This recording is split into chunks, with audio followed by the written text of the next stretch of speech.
I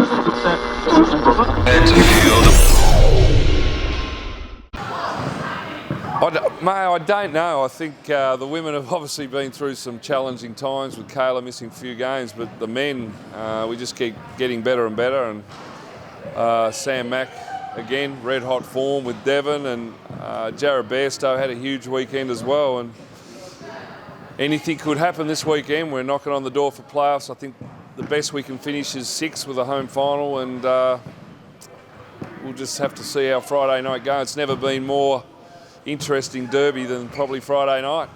It's remarkable how it's changed around. Because you were telling Bresnine, it's been a good season, we've made some great strides, but playoffs aren't a concern. Now they have to be in the calculations, don't they? Yeah, I think we've obviously built some momentum over the last 3 or 4 weeks, and now playoffs are in the picture. And you talk to a lot of the coaches coming in, or the teams we've played against, and they basically come up at the end of the games going, geez, you don't want to meet you guys come playoff time. Let's hope you don't make it. So, yeah, everyone wants to go in on a winning streak, but Thunder would like nothing more than to end our playoff dreams. So, huge night at the Newtown Creek Road. It must make you very proud. Very proud. Everything we talked about at the start of the year. Yeah, unbelievably proud of such a young group. And you look at Keilor and Mount Gambier, there's no real youth there on the weekend, and you look at our bench and it's just full of young Tasmanians, and we've got two, well, if you count Sam Mack, 3 Tasmanians starting in our starting 5. So,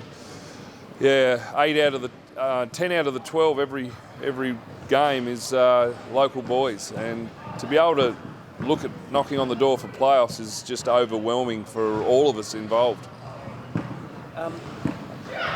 What's it going to take to beat the Thunder Friday night? Oh, look, I think Thunder have obviously had their challenges. This year has been a lot of injuries and sickness through a number of different clubs, and we've certainly felt the effects of that as well. But they're a talented group. You've got Trey Armstrong, Joe Chilcott, you've got 2 very good imports, and the list goes on. So they're not going to be easy beats, and they're going to come down here with one thing on their mind is don't lose to the Chargers and knock them out of the playoffs. So we've got everything to lose, and they've got nothing to lose. And you never like being in those situations, but again, it's the build-up has been really good. Who's playing better basketball? Is it Devon or Sam Mack? Oh, that's a great question. So obviously there's some interest in Devon at NBL level now.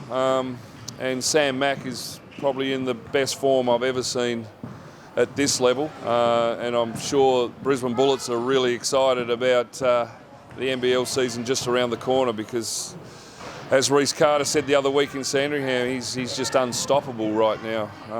Both ends of the floor. He's just been an incredible addition. And also, the thing that people miss is his mentorship and Jared Bairstow's mentoring of these young kids, and I think that has had more influence than the coaching staff. Is having those 2 guys really talk to these kids, and Jacob Richards is having the season of his life. I mean, he must be knocking on the door for a development spot in an NBL club. He is just, I think the last couple of weeks he's averaging 25 and 10. I mean, he's been huge for us. Could we rue letting the Daniel go, the Jack Jumpers? Oh, look, everyone has different reasons. I think, obviously, I don't understand all the internal politics of it or the decision making, but it would have been lovely for him to stay, but it doesn't always work that way. We've got a lot of Tasmanians that aren't here, but we've been so successful as an NBL club, so it's hard to argue. But I just love the way they go about it, both him and Bairstow. Yeah, he can always come back. Yeah, I mean, there's opportunities in the future, but yeah, we sort of stay out of that space. It's funny. Another team vying for playoffs might go, the 2 Tasmanian teams are playing each other. There might be a bit of collusion this weekend. It couldn't be further from the truth. No, it couldn't be. It's going to be an interesting matchup come Friday. As I said, we got everything to lose, and they got nothing to lose, and we'll just see how that plays up. They'd never hand it to you on a platter. They will never hand it to us. There would be nothing better for us to go up there in a similar circumstance and try and knock them out of a playoffs. That'd probably be the highlight of the year, to be honest. So, we know that we're going to have to bring it. It's going to be physical. It'll definitely flow into some aggressive play, and we just got to be as best prepared. And we couldn't be rolling any better at the moment, but that doesn't automatically get you a win either. Highlight of the year for them or you? A lot of Highlight of the year for them or you?